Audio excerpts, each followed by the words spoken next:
Welcome to Tell Me More Stories Told Us podcast. Great to be here. Today, we're jumping into a really fascinating story. We're exploring the world of the South Korean artist, RM. Yeah, not just a list of facts, right? We're really trying to trace the narrative of this, well, rapper, songwriter, leader of BTS. It's quite the arc. Absolutely. Expect some maybe unexpected turns and hopefully some real insights. Okay, so where do we start? We begin with Kim Nam-joon, born in Seoul, 1994. And here's a fun little detail right off the bat. Oh, yeah. What's that? His first real exposure to English, the thing that got him started, the sitcom Friends. Friends. Seriously. Not like formal lessons. Apparently. Watching a lot with his mom. It's kind of wild how that sort of informal learning can just, click and set you on a path. That really is something. Makes you think how those rhythms of conversation, even from a sitcom, might seep in. Exactly. And even before music really took hold, he was clearly drawn to words. Right. The poetry, he was winning awards as a student, even sharing stuff online early on. Yeah, it's like that expressive core was always there, just finding its medium. Then comes the shift, right? Age 11. He hears Epic Highs Fly, and it wasn't just, oh, cool song. He said it really offered him comfort. And that specific moment kind of sparked his whole journey into hip-hop. That feels like the real starting pistol. And from Epic High, he dives into Eminem. Yeah, got really fascinated by Eminem's lyrics. Deeply. He was like printing them out. Printing lyrics, like on paper. Yeah, and sharing the cool ones with his friends. You can just picture it, right? This kid dissecting rap lyrics. Totally. And that's when his own poetry starts to change shape. Exactly. It begins morphing into rap lyrics. That blend of his sort of literary side and this new musical passion. And it happens pretty fast. Seems like it. By middle school, he's already got a stage named Runch Randa. Runch Randa. And he's active in the underground hip-hop scene. Even did his first concert in 2008. Wow, okay. So he's really pursuing this music thing seriously, even as a young teenager. Definitely. But here's the twist, the part that's always fascinated me. What's that? Alongside all this Runch Randa stuff, he's also like an exceptionally good student. Oh, right, the academics. That's pretty well known. Yeah, but the specifics are kind of staggering. An IQ reported at 148.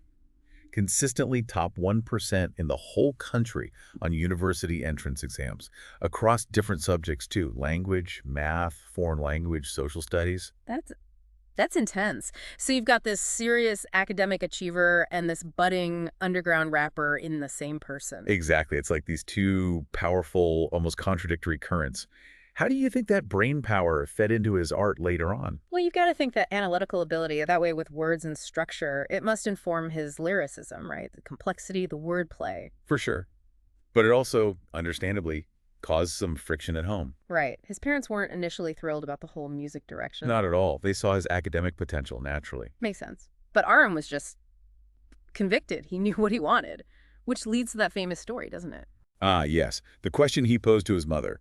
Basically, do you want a son who's the #1 rapper or a son who's like the 5,000th best student? Such a bold question, really putting it all on the line. It really was. And apparently that's what convinced her to let him pursue music seriously. A huge turning point. Okay, so that clears the path. Now let's talk about the name, Rap Monster. Where did that come from? That came during his trainee days. He picked it from a line in a Sanee song, Rap Genius. Okay. The lyric had something about rapping nonstop like a monster, and he just thought it sounded, well, cool at the time. He said that, yeah. But feelings change, especially about names you pick when you're young. Totally. As he grew, as BTS grew, he started to feel like maybe it didn't fully represent him anymore. A bit, I don't know, limiting. Or maybe just not quite him. Right. It lacked maybe the deeper meaning he was looking for, which led to the change. Yep. In November 2017, he formally announced he'd just be going by RM. And he talked about what that meant, didn't he? Not just initials. Yeah, he mentioned possibilities like Real Me, but also intentionally left it open. Said it fit his musical direction better, offered a wider spectrum. It felt more authentic to where he was heading. Okay, so backing up slightly in the timeline, how did he actually get connected with Big Hit Entertainment? That's a key moment. It really is. So, 2010, he auditions for a crew called Big Deal Records. Doesn't get in. Ooh, okay. Setback. Maybe briefly. But someone at that audition, the rapper Sleepy, saw something special. Sleepy again. He pops up in a few origin stories, doesn't he? He does. So Sleepy was impressed and passed RM's contact info to P-Dog, The big hit producer. The legendary big hit producer.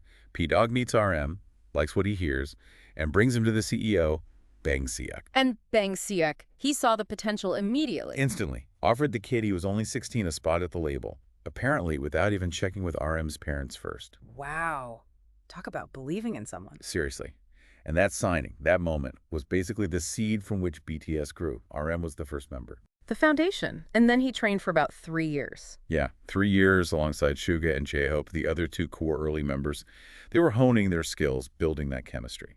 And even before BTS officially debuted in 2013, he was already writing. Oh yeah, contributing to tracks, getting credits. He even co-wrote a song for the girl group Glam, their debut single Party, XXO. Right, and that song got noticed, didn't it? Billboard pointed out its pro-LGBTQ message, which was pretty forward-thinking for K-pop at the time. Definitely. It shows his perspective even early on. Then, of course, BTS debuts, and he's central to their sound from day one, writing, producing. His solo track on their very first EP, the intro, ORUL82, that felt like a statement too. Like, here I am within the group context. Absolutely. Then, 2014 to 2016, we start seeing his solo voice emerge more distinctly. The mixtapes period. Well, first the collab with Warren G. Oh, right. PDD, Please Don't Die. A U.S. hip-hop legend. That was a big deal. Huge signal.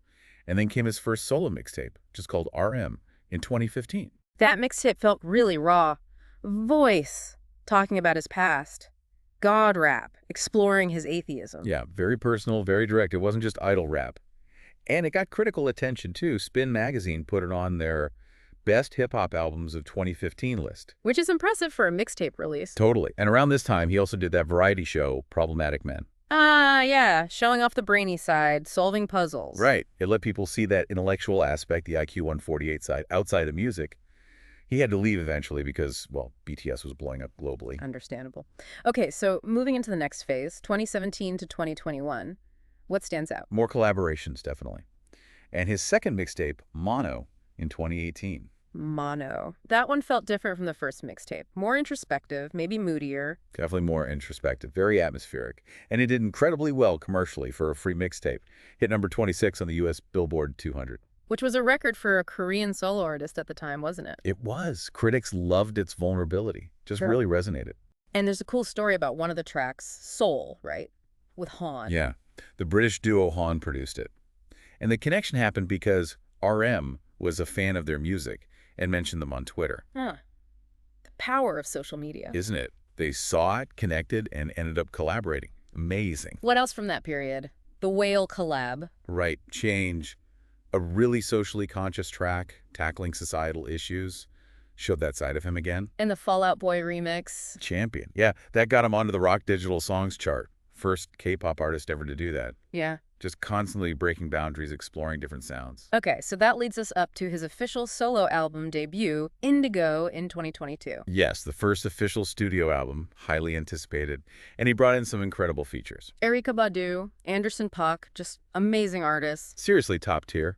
And the album reflected that quality. It debuted at number 3 on the Billboard 200. Number 3, that broke his own record, right? Highest charting album by any Korean solo artist ever at that point. Yep. It really cemented him as a major solo force beyond his role in BTS. Then in 2023, he took that trip to Spain, looking for inspiration. Yeah, he talked about needing space to figure out his next steps, his identity outside the K-pop framework after, a solid decade within it, seeking inspiration for the next album. Makes sense, a period of reflection. And even then, still collaborating. Worked with So-yoon from Soneon, Cold. And he became an ambassador for Bottega Veneta. Right. First celebrity ambassador for them, branching out into fashion too, shows his wider cultural influence. Then comes the second solo album, Right Place, Wrong Person, May 2024. And what's wild about this is that it was released after he started his mandatory military service in December 2023. That requires some serious planning. Incredible foresight and dedication to get it all done beforehand. And how did that album do? Really well again. Debuted at number 5 on the Billboard 200, his biggest opening sales week as a solo artist too. Shows his audience is right there with him, even while he's serving. And there was a documentary about making it too. Yeah, RM, Right Place, Wrong Person. Premiered at the Busan International Film Festival, then got a theatrical release A look behind the scenes. Okay, before we wrap up the timeline, we absolutely have to talk about his philanthropy. It's a significant part of his story. Oh, absolutely. It's not just occasional donations. He's been incredibly consistent and generous. What kinds of causes? A real range. Big donations to support education for hearing-impaired students, funding art book distribution through the National Museum of Modern and Contemporary Art. Helping preserve Korean cultural artifacts located overseas. Yep. Supporting forensic science development, giving to veterans' causes. It's quite broad. And reports mention consistent donations, like $100 million annually for several years now. That's roughly, what, $75,000 USD each year? That's substantial and consistent commitment. It really shows a deep desire to give back, using his platform for good. Okay, so we've traced the journey. Let's talk about his artistry itself. What defines RM as an artist? Well, obviously the rapping skills. He's got this great baritone voice, really dexterous flow, sounds very natural. Yeah, it never feels forced. And the lyrics. Always thoughtful, often introspective, sometimes tackling big themes. Publications like XXL, South China Morning Post have praised that depth. And the sheer volume of his work is incredible, too. The KOMCA credits. Right, the Korean Music Copyright Association. As of late 2024, he had credits on, 230 songs? 230. That makes him one of the most credited artists in KOMCA history and the youngest to reach that kind of number. It's just a testament to how prolific he is as a writer and composer, constantly creating. When you look at the whole picture, that intellectual curiosity just runs through everything, doesn't it? From learning English with friends to the complex themes in his music. Absolutely. It's that blend of sharp intellect and deep artistic sensitivity, a constant evolution. It really is a remarkable story. And hey, if you find stories like RM's as captivating as we do, definitely hit that subscribe button. You won't want to miss our future deep dives here on Tell Me More Stories Told as podcast. So wrapping this up, what are the big takeaways from this journey into RM's world? For me, it really is that theme of continuous evolution. You see him go from this poetry kid to underground rapper to the leader of, well, the biggest band in the world, and then carving out this really respected path as a solo artist. He never seems to stand still. Right. And it's all fueled by this genuine intellectual curiosity and a real commitment to artistic growth. Plus, like we said, that significant dedication to philanthropy alongside it all. That early conflict, the academic star versus the hip-hop hopeful, Yeah. that tells you so much about the drive underneath, and even the name change. From Rap Monster to RM, it wasn't just cosmetic, it signaled real internal shifts. Yeah, all these pieces paint a picture of someone really complex and thoughtful. So maybe a final thought for you listening. Thinking about RM balancing the massive demands of BTS, his own solo work, the philanthropy, everything. Yeah. It makes you wonder, doesn't it? How do any of us really balance our own personal growth or passions with all the external expectations and pressures life throws at us? Whether it's career, family, whatever. That's a deep question. Finding that balance. It's something RM seems to navigate with incredible intention. Definitely something to mull over, drawing from his story. Absolutely. Well, thank you for joining us for this exploration of RM on Tell Me More Stories Told as podcast. We really encourage you to dive deeper into his music and his incredible journey.